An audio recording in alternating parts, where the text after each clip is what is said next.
ये श्लोक चल रहा है, अभी इसका कुछ तात्पर्य पड़ा है, कुछ और है।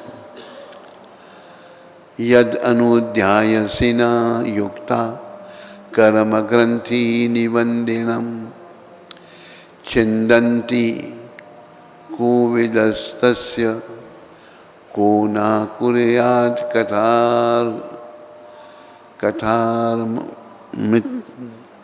कथामृत। हाथ में तलवार लिए बुद्धिमान मनुष्य श्री भगवान का स्मरण करते हुए कर्म की बंदी हुई ग्रंथि को काट देते हैं। अतः ऐसा कौन होगा जो उनके संदेश की और ध्यान नहीं देगा।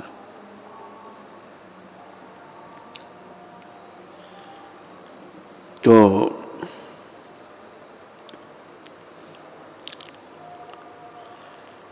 जहाँ से हमने कल छोड़ा था तात्पर्य, थोड़ा सा पहले, श्री भगवान की प्रेम भक्ति भी प्रदान करने वाला है। भागवत में किंतु शुद्ध भक्ति योग ऐसे कर्म तथा ज्ञान से स्वतंत्र हैं, क्योंकि यह अकेले ना केवल बद्ध जीव से मोक्ष दिलाने वाला है, अपितु श्री भगवान की प्रेम भक्ति को प्रेम भक्ति भी प्रदान करने वाला है। भागवत की महिमा का वर्णन हो रहा है। देखो, एक बात बार बार याद करनी चाहिए, जीवन का उद्देश्य भगवान को पाना है। भगवान ने गीता में भी ज्ञान योग, ध्यान योग, राय योग, हठ योग, संख योग, बड़े योगों का वर्णन किया। फिर 18वें अध्याय में क्या कहा भगवान ने? 18वें अध्याय में भगवान कहते हैं, भक्त्या माम अभिजानाति। मैं जैसा हूं वो भक्ति के द्वारा जाना जा सकता हूं। भक्त्या माम अभिजानाति यावन यस्यास्मि तत्वता। जैसा मैं हूं ततो माम तत्वतो ज्ञात्वा विशति तदनंतर। मैं जैसा हूं वैसा भक्ति के द्वारा जाना जा सकता हूं। ज्ञान योग, ध्यान योग, राय योग, इनसे नहीं। भगवान अपने मुखारविंद से कह रहे हैं। कोई किसी के बारे में अगर जानना चाहता है,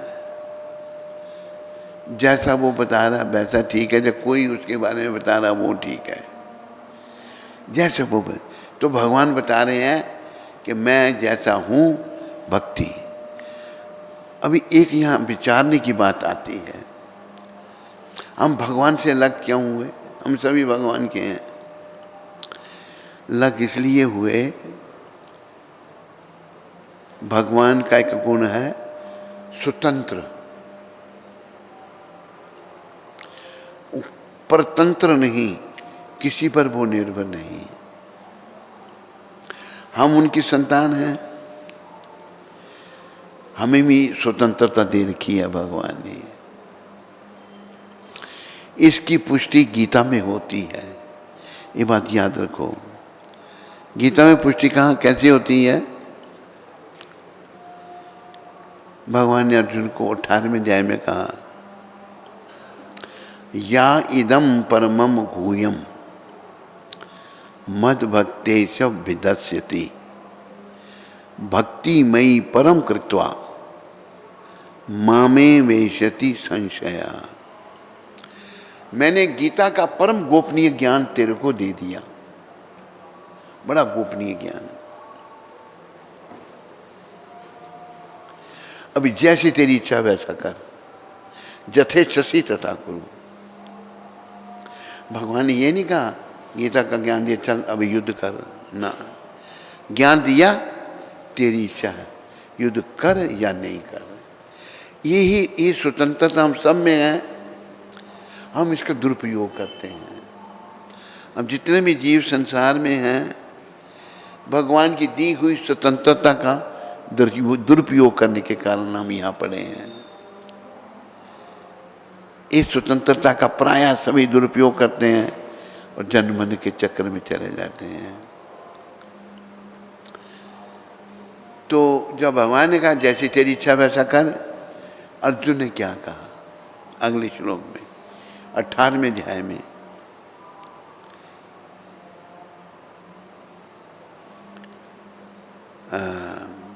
नष्ट मोह स्मृति लब्ध्वा तत्प्रसादात् में अच्युत स्थितो अस्मि गत संदेहा करे से वचनम तब। बड़ा विचारने की बातें हैं। अर्जुन कहते हैं प्रभु नष्ट मोह, मैं मोह में पड़ गया था, मेरा मोह नष्ट हो गया, मेरी स्मृति में जब भूल चुका था वो भी वापस आ गई। स्मृति लब्ध्वा तत्प्रसाद, आपकी कृपा से मैं अभी ठीक तरह से स्थित हूं। गत संदेह, सारे संदेह चले गए। कर से वचनम तवा, आपके वचनों का पालन करूंगा, जो कहोगे वही करूंगा। देखो हम सबको हमारे ग्रंथ क्या सिखाते हैं, भगवान की शरण जाना। शरण कैसे जाना भगवान की, यही बताया भगवान ने चौथे अध्याय के 34वें श्लोक में। पहले कहते गुरु के पास जाओ, तद विधि प्रणिपातेना परिप्रश्नेन सेवया उपदक्षन्ति ते ज्ञानम ज्ञानी न तत्वदर्शिना। गुरु के पास जाओ, उनके प्रति समर्पण करो, उनकी सेवा करो, और कोई फिर शंका हो तो विनम्रता से प्रश्न पूछो। फिर ये चौथे अध्याय में कहा, 18वें अध्याय में गुरु के प्रति जब हम चले गए, भक्ति में स्थित हो गए, 18वें अध्याय में फिर भगवान कहते हैं सर्वधर्मान परित्यज्य माम एकम शरणम व्रज। सारे धर्म सारे कर्तव्य तो छोड़ के मेरी एक की शरण में आ, तो मैं क्या करूंगा, अहम त्वाम सर्व पापे भ्यो, मैं तुम्हें सारे पापों से छुड़ा करके मोक्ष दूंगा। मोक्ष श्यामी माशुच, हमें आवागमन के चक्कर से, जन्म मन के चक्कर से छूटना है। यही तो भगवान ही छुड़ा सकते हैं। तो भगवान शरणागति के लिए कह रहे हैं, पर पहले कहा कि गुरु के प्रति शरणागति करो। इस समय के प्रमाणिक गुरु जो भक्ति के दाता हैं वो आपके सामने बैठे हुए हैं, प्रभुपाद जी महाराज। समर्पण करके विनम्रता लानी है। जब तक हमें अहंकार है ना, हमारे एक आचार्य हुए, वो राजकुमार थे, नरोत्तम ठाकुर उनका नाम था, बड़े उच्च कोटि के वैष्णव थे। वो कहते थे अहंकारे मत होइया, अहंकारी जीव पागल हो जाता है, चाहे वो कोई भी है। मैं हूं, आप हैं, ये हैं, वो हैं।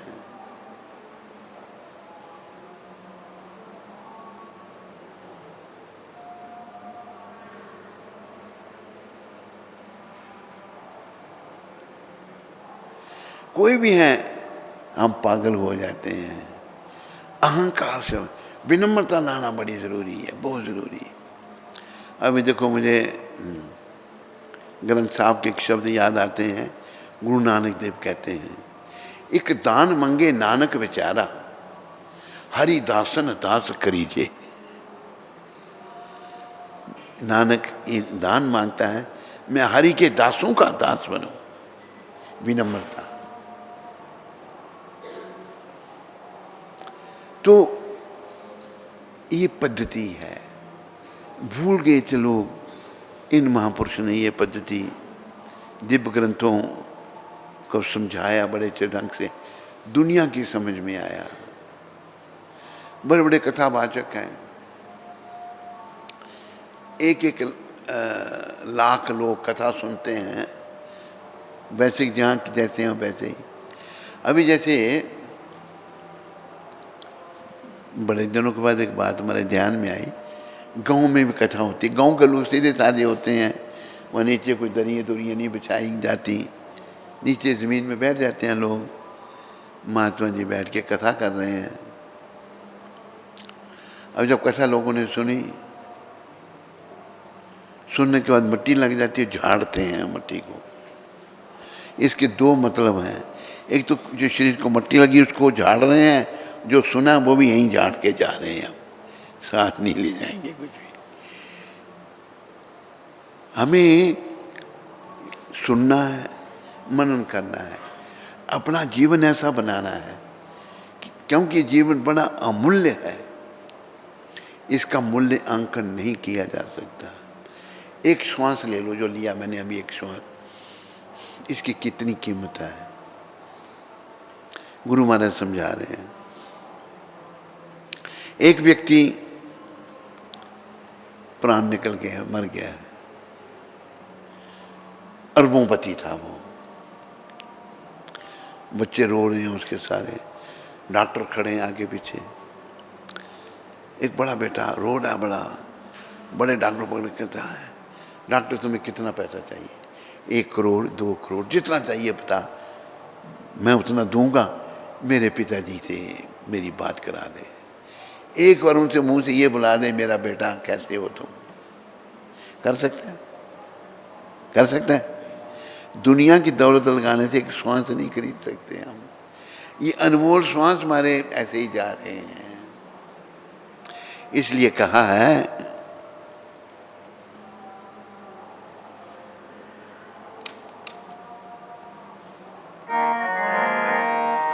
श्वास श्वास में हरि भजो,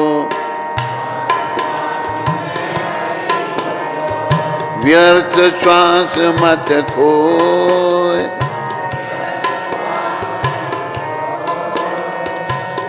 ना जाने इस श्वास का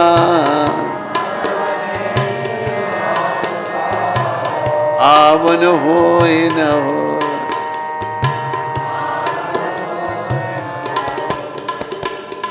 संत कह रहे हैं हर श्वास में भगवान का नाम लो, पता नहीं एक के बाद दूसरा आएगा या नहीं आएगा, ये अनमोल है।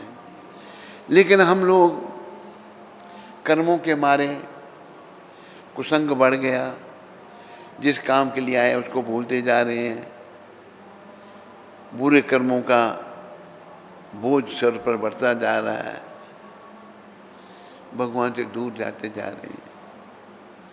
नहीं, हमने भगवान के निकट आना है, क्योंकि मृत्यु निकट आ रही है।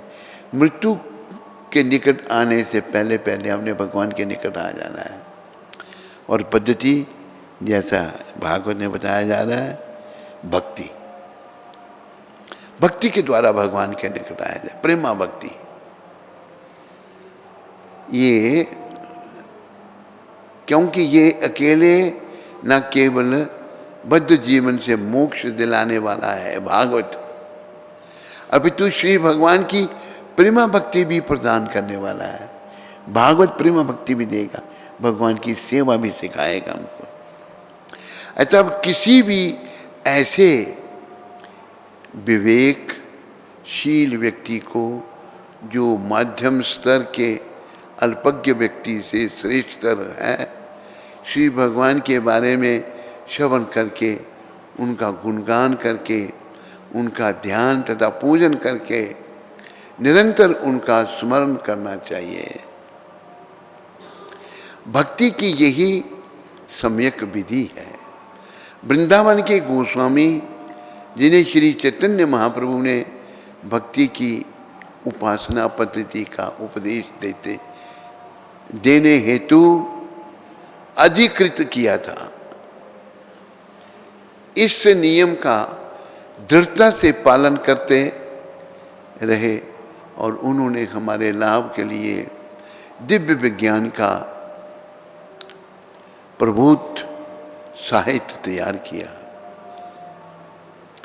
अभी देखो, भगवान आए हैं खुद अपने भक्त के रूप में, उन्होंने 6 गोस्वामी तैयार किए, शिला रूप, शिला सनातन, शिला रघुनाथ भट्ट, शिला रघुनाथ दास, शिला जीव, शिला गोपाल भट्ट, सब बड़े बड़े घरों से।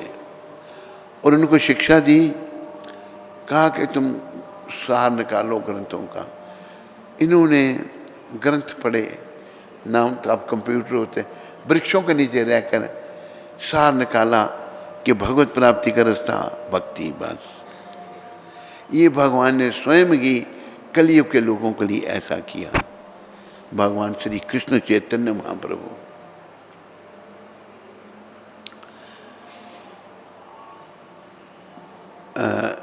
और उन्होंने हमारे लाभ के लिए दिव्य विज्ञान का प्रबुद्ध साहित्य तैयार किया। उन्होंने विभिन्न वर्णों तथा आश्रमों के मनुष्यों के लिए श्रीमद् भागवतम तथा ऐसे ही अन्य प्रमाणिक शास्त्रों के आधार पर विविध मार्ग बनाए। तो शास्त्रों के आधार पर 6 गोस्वामी जो भगवान के अधीन थे, जिन्होंने भगवान से सीधी शिक्षा ली, और कलयुग में भगवान अपने भक्त बन के आए, चैतन्य महाप्रभु। श्री कृष्ण चैतन्य राधा कृष्णा ना ही अन्य। श्री कृष्ण चैतन्य जो हैं वो राधा कृष्ण से अलग नहीं है। ब्रजेंद्र नंदन जई, श्री कृष्ण का सच्ची सुता होई लो सही। ब्रजेंद्र नंदन सच्ची माता के बेटे बने। बलराम होई लो निताई, बलराम नित्यानंद बने। तभी तो उन्होंने पूरी दुनिया में ऐसे प्रचार किया। तो इन्होंने 6 गोस्वामियों को कहा, उन्होंने सारे शास्त्र, एक तो सबको भक्ति साम्र सिंधु जरूर पढ़नी चाहिए, भक्ति कैसे करनी, चैतन्य महाप्रभु की शिक्षामृत, प्रभुपाद जी की लिखी हुई गीता। प्रभुपाद जी की गीता में क्या विशेषता है? प्रभुपाद अमेरिका में थे, एक स्त्री प्रभुपाद जी से बड़ी प्रभावित हुई और कहती है, स्वामी जी मुझे ये बताओ मैं कौन सी गीता पढूं? 600 अलग अलग टीकाएं हैं गीता पर, 600, ज़्यादा कम ज़्यादा भी हो सकती है। कौन सी गीता मैं पढूं? प्रभुपाद सोचने लगे कौन सी गीता रिकमेंड। सबने अपने अपने मत दिए हैं। मेरे विचार में ऐसा है, जैसे मैं एक बार मद्रास में था, एक आदमी हमारा शिष्य था एक मद्रास में, जनरल मैनेजर, वो बुलाता था हमको हर साल मद्रास। बोला कि एक आदमी गीता पर प्रवचन कर रहा है, समझा रहा कि गीता के आधार पर कैसे मैनेजमेंट करना है। बड़ा कंसर्न था वो, बड़ा कहते महाराज। फिर वो बाद में जब पार्टी होती है, वहाँ मांस भी सर्व होता है, मांस भी खाने लग पड़ता है। प्रचार गीता का कर रहा है, मजा आ रही है। ऐसे लोग प्रचारक बन गए, दूसरों पर क्या असर होगा, उनका अपना क्या होगा। तो बड़ा दोष आ। एक देखो शुद्ध भक्त भगवान के निकले, इन्होंने कहा फिर मैं कौन सी गीता उसको करूँ कि तुम ये गीता पढ़ो। फिर गुरु महाराज ने गीता का, Bhagavad Gita as it is, Bhagavad Gita यथारूप, आप सभी भी पढ़ो उस गीता को, आपको समझ आएगी और आपकी भक्ति बढ़ेगी। जब वो भगवत गीता पब्लिश हुई, पूरी दुनिया में लोग भक्त बनने लग पड़े। लोग अपने अपने मत दे। मेरे विचार में ऐसा है, कहीं ऐसे भी हैं कहते हैं ये जो कुरुक्षेत्र कोई कुरुक्षेत्र नहीं था, जब वो अभी भी है, ये शरीर ही कुरुक्षेत्र है। 5 पांडव 5 इंद्रियां हैं। ऐसे मूर्ख लोग हमारे हिंदुओं में इतने मूर्ख, कोई पूछने वाला इनको नहीं है। आप मुसलमानों के कुरान पर कोई भी टीका टिप्पणी नहीं कर सकते, सिखों के ग्रंथ साहब पर कुछ नहीं, लेकिन हमारे लोग अपने ही मूर्ख लोग बदल देते हैं।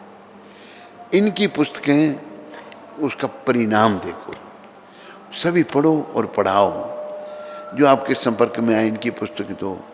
आपके द्वारा दी हुई पुस्तक पढ़ने से किसी का जीवन बदल गया तो आपको भी भगवत कृपा मिलेगी, आपको भी पुण्य मिलेगा।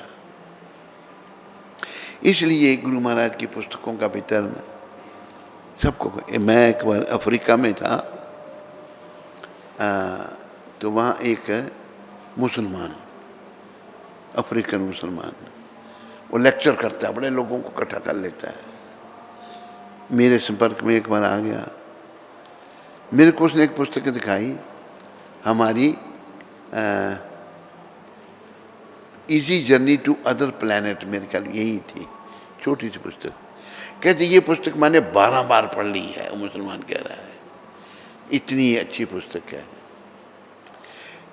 क्योंकि ये गुरु महाराज की पुस्तकें, गुरु महाराज कहते हैं मैं नहीं लिख रहा, ये भगवान लिखवा रहे हैं मेरे से, अपना मत ना देखकर यथारूप, जो गीता यथारूप जैसे भगवान ने कहा था। तो ये पुस्तकें पढ़ो, पढ़ाओ, अपनी समझ को बढ़ाओ, ताकि आने वाला काल हमारे लिए अच्छा हो जाए। जाने का मंत्रण आ जाए, मेरे को भी आ सकता है, किसी को भी आ जाए, तो मेरी समझ ठीक हो, मैं ऐसे संतों के चरणों में मेरी श्रद्धा हो, और इनकी कृपा से राधा कृष्ण के चरणों में मेरा ध्यान हो। ये बहुत कठिन है। अगर इनके चरणों में ध्यान हो गया, जीवन सफल है। नहीं तो गुरु महाराज ने कथा सुनाई है 8वें अध्याय के एक श्लोक में, महाराजा भरत की। महाराज भरत दुनिया के राजा थे, सब त्याग दिया, वन में चल गए, समाधि लगने लग पड़ी, लेकिन एक हिरनी के बच्चे से उनका मोह हो गया। अंतिम समय जब आया, बजाय हरि सिमरन करने के वो उस हिरण का सिमरन कर रहे थे, अगला जन्म हिरण का हो गया। प्रयास कलयुग के लोगों के लिए ऐसे संत और भगवान चैतन्य महाप्रभु, अपने बड़े भाई नित्यानंद, नृसिंह भगवान के नीचे दोनों भाई हैं, गौर निताय, इधर गौर हैं, इधर निताय हैं। कलयुग के यही ठाकुर हैं। हमारे एक आचार्य हुए श्रीला जगन्नाथ दास बाबा जी महाराज, 144 साल तक रहे वो, बड़ी महान आत्मा थे, 144 साल तक शरीर में रहे।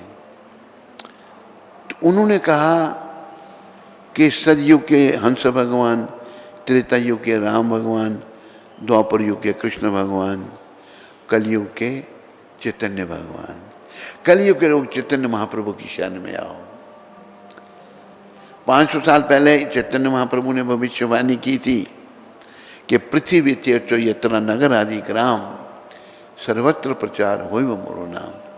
पृथ्वी में जितने नगर ग्राम हैं, सभी में मेरे नाम का प्रचार होगा, और वो प्रचार हमारे गुरु महाराज ने किया।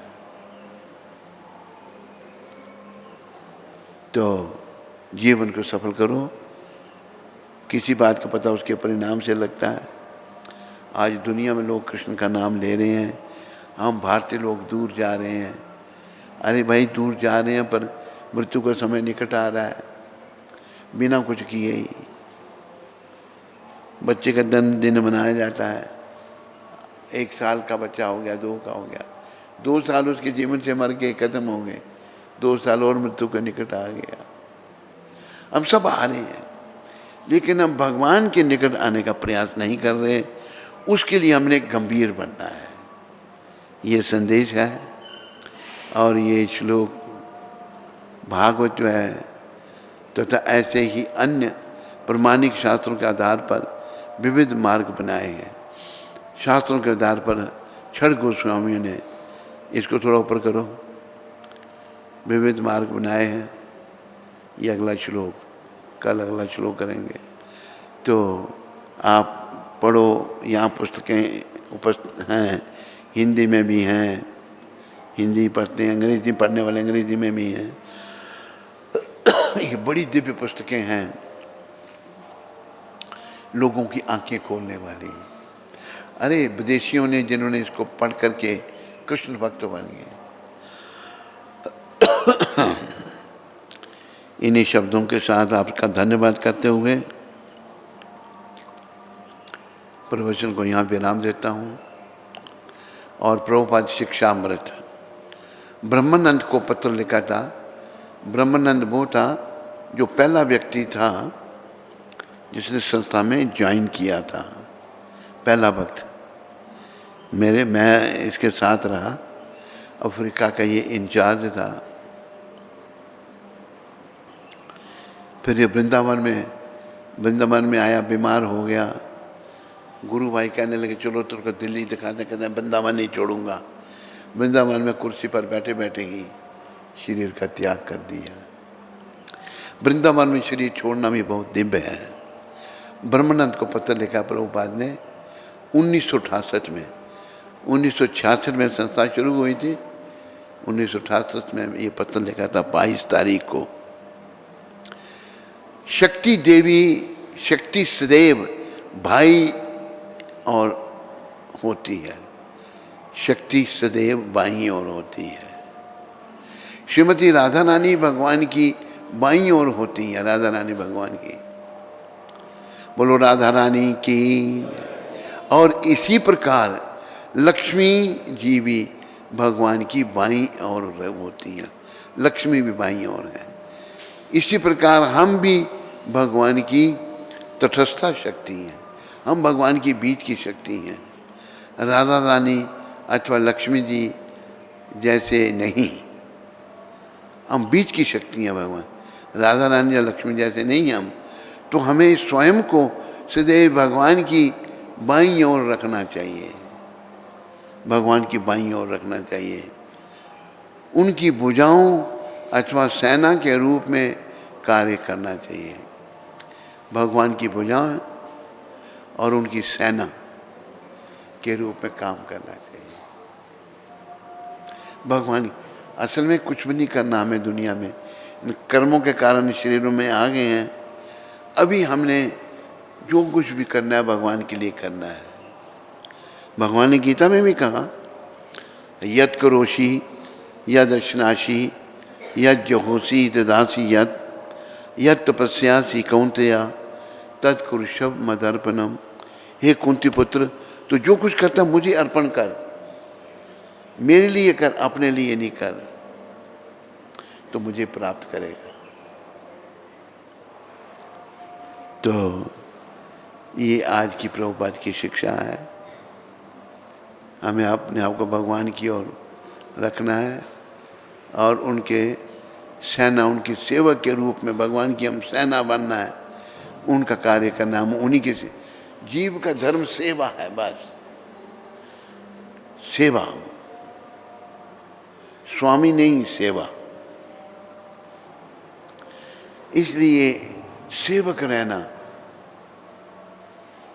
रहना जो है, इसी से हमें भगवत प्राप्ति होगी। इसी से हम भगवान के सच्चे सेवक बन सकेंगे। और भगवान के सच्चे सेवक बन गए तो अंत नारायण स्मृति, अंत में भगवान का ध्यान हो जाएगा, जीवन सफल हो जाएगा। हरे कृष्णा। धन्यवाद। कोई प्रश्न आप में से किसी को?